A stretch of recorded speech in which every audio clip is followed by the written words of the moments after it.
ఇది తూర్పుగోదావరి జిల్లా కృష్ణలంక. 40 సంవత్సరాల క్రితం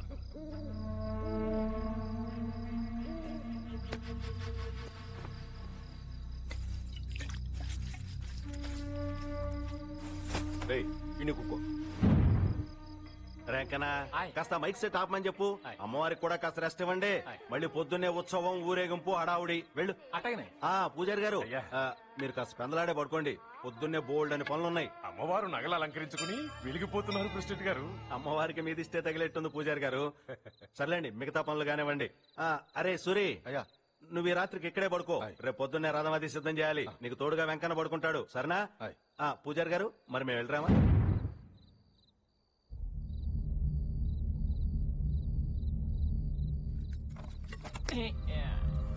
సరిపోతున్నాయి.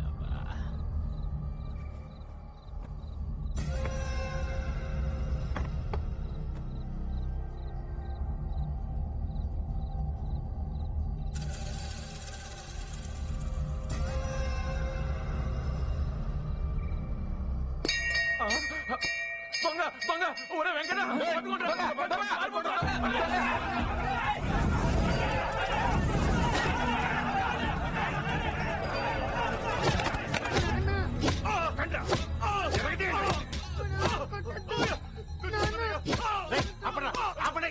అదిగా దయగారు, ఆడు గుళ్ళో దొంగతనం చేసి పాపం చేస్తే ఆయన చంపి మీరు నేరం చేస్తారా? అందుకని ఏం చేయకుండా వదిలేమంటారా ప్రెసిడెంట్ గారు?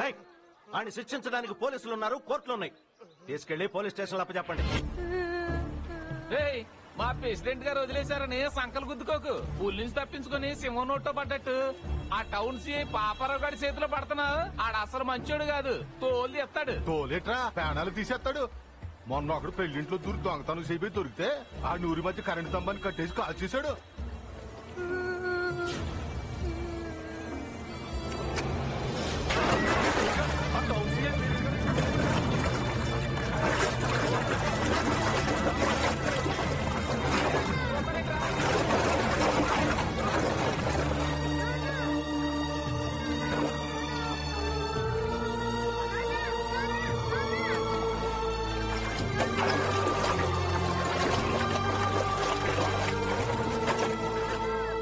వెతికేమండి, శవం కూడా దొరకలేదండి. ఆ అమ్మవారే వాడిని శిక్షించుంటుంది. మరి కుర్రోడిని ఏం చేద్దామండి? చేయడానికి ఏముంది, పట్నం తీసుకెళ్లి అక్కడ అనాథాశ్రమంలో పడేస్తే సరిపోతుంది. ఏమంటారు ప్రెసిడెంట్ గారు?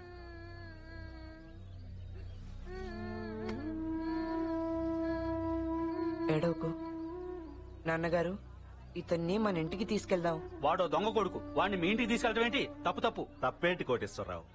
ఈ పిల్లాడు చేసిన నేరం ఏంటి? మీరు కూడా ఏంటి ప్రెసిడెంట్ గారు? మావాడు చెప్పిన దాంట్లో న్యాయం ఉంది. చిన్నవాడైనా మావాడు సరిగ్గా ఆలోచించాడు. వీణ్ణి మా ఇంటికి తీసుకెళ్తాను. నా బిడ్డలతో పాటే వీడు పెరుగుతాడు. ఇది ఆ అమ్మవారి నిర్ణయమే అనుకుందాం. అలా పై చదువులకి పట్నం వెళ్లిన వెంకటరత్నం కలెక్టర్ అయి తిరిగొచ్చాడు. కలెక్టర్ అయినందుకు వెంకటరత్నం ఎంత ఆనందపడ్డాడో తెలియదు, కానీ బుల్లెబ్బాయి ఆనందానికి మాత్రం అంతే లేదు.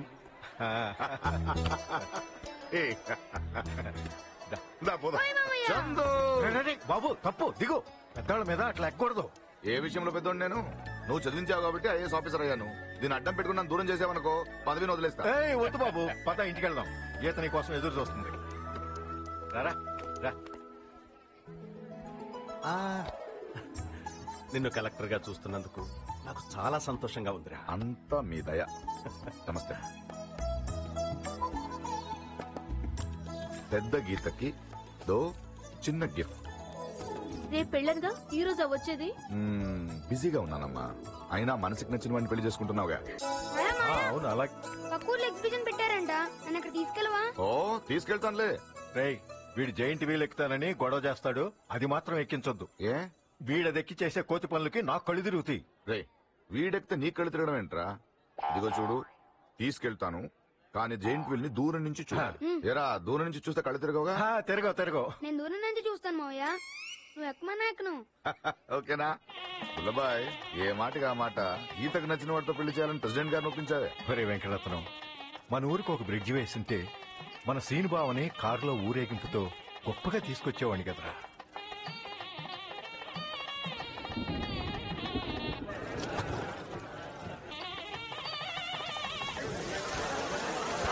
ఇదే రా, వర్షం ఇప్పుడు పట్టుకుంది.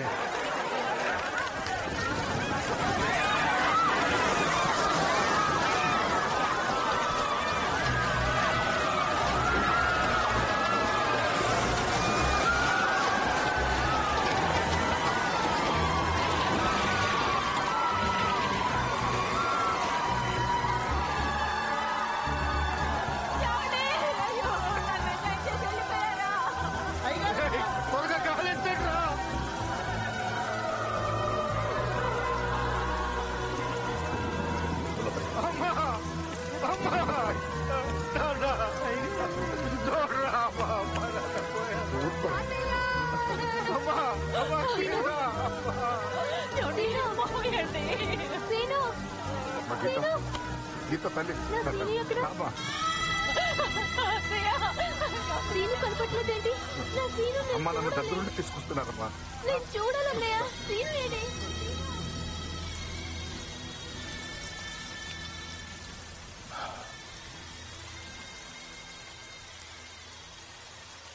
రే వెంకటరత్నం, నిన్నోటి అడుగుతాను, చేస్తావా?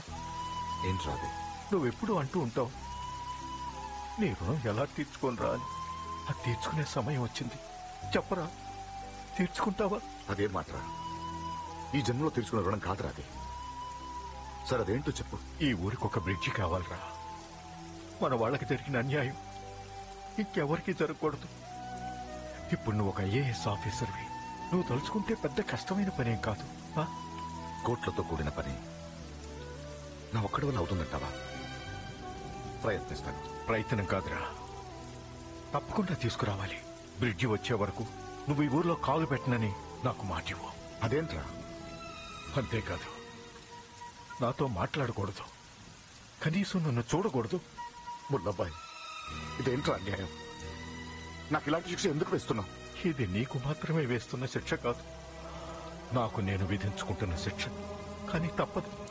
ఇలాగైనా నువ్వు ఈ పని త్వరగా చేస్తావు. నాకా నమ్మకం ఉంది. మాటివ్వరా, మాటివ్వరా. ముల్లబ్బాయి, ఇది చాలా అన్యాయం రా. నేను నీకు గుర్తొచ్చినప్పుడల్లా, నాతో మాట్లాడాలనుకున్నప్పుడల్లా మన ఊరు బ్రిడ్జే గుర్తుకు రావాలి.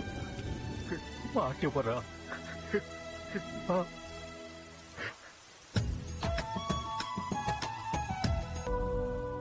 కాల ప్రవాహంలో 20 సంవత్సరాలు గడిచిపోయాయి. బ్రిడ్జి తెస్తానని వెళ్లిన వెంకటరత్నం ఇప్పటి వరకు రాలేదు. ఆ ఊరికి బ్రిడ్జి కూడా రాలేదు. కానీ ఆ ఊరికి ప్రెసిడెంట్ అయిన బుల్లెబ్బాయి మాత్రం వెంకటరత్నం బ్రిడ్జితో తిరిగొస్తాడు అని చెప్తూనే ఉన్నాడు. జనానికి బుల్లెబ్బాయి మాట మీద నమ్మకం పోయింది, బ్రిడ్జి వస్తుందని ఆశ పోయింది. బుల్లెబ్బాయిని బ్రిడ్జి బుల్లెబ్బాయి అని పిలవటం మొదలెట్టారు. ఇవి ఏమీ పట్టని ఈ పిచ్చి తల్లి తన సీను కోసం ఎదురు చూస్తూనే ఉంది.